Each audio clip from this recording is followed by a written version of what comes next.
ব্যানার্জিকে হিন্দু বলে মনে করি। গীতা শুধুমাত্র হিন্দুদের ধর্মগ্রন্থ নয়, গীতা একটা বিজ্ঞান। গীতা যত পড়বেন, গীতা থেকে যত গ্রহণ করবেন, ততই পরিপূর্ণ মানুষ হতে পারে।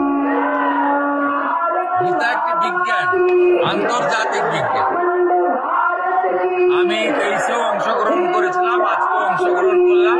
তাছাড়া আমি সাত্বিক পরিবার থেকে আসি। আমার শালগ্রাম, শিলা, তুলসী, গীতা, রামায়ণ, মহাভারত, বেদ, উপনিষদ এগুলো পড়তে হয়, জানতে হয়। কিছুটা আমরা ত্রুটিযুক্ত মানুষ, কিছুটা শেখার চাই।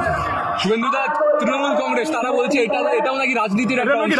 গীতা পাঠের মধ্যেও নাকি বিজেপির রাজনীতি আছে, এটা তাদের আয়োজকরা তো বলেছিলেন যে মুখ্যমন্ত্রীকেও আমন্ত্রণ করেছেন।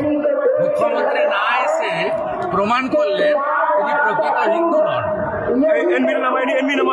আয়োজকরা বলতে পারবে কেন আমন্ত্রণ করেছিল। আমি তো মমতা ব্যানার্জিকে হিন্দু বলে মনে করি। আমি তো ওনার সঙ্গে কাজ করেছি এবং ওনাকে পরিত্যাগ করেছি, হিন্দু বাড়ির ছেলে হিসাবে পরিত্যাগ করেছি।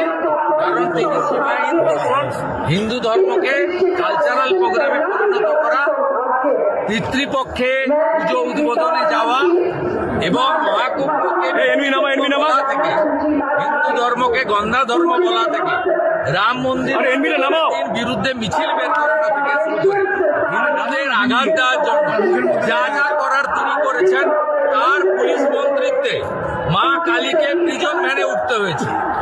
আয়োজকরা ডেকেছিলেন, কেন ডেকেছিলেন আয়োজকরা বলতে পারবেন। আমি মনে করি মমতা ব্যানার্জি হিন্দু নন, হিন্দু রীতিনীতি শাস্ত্র বিরোধী। তিনি রেড রোডে আসেন, রেড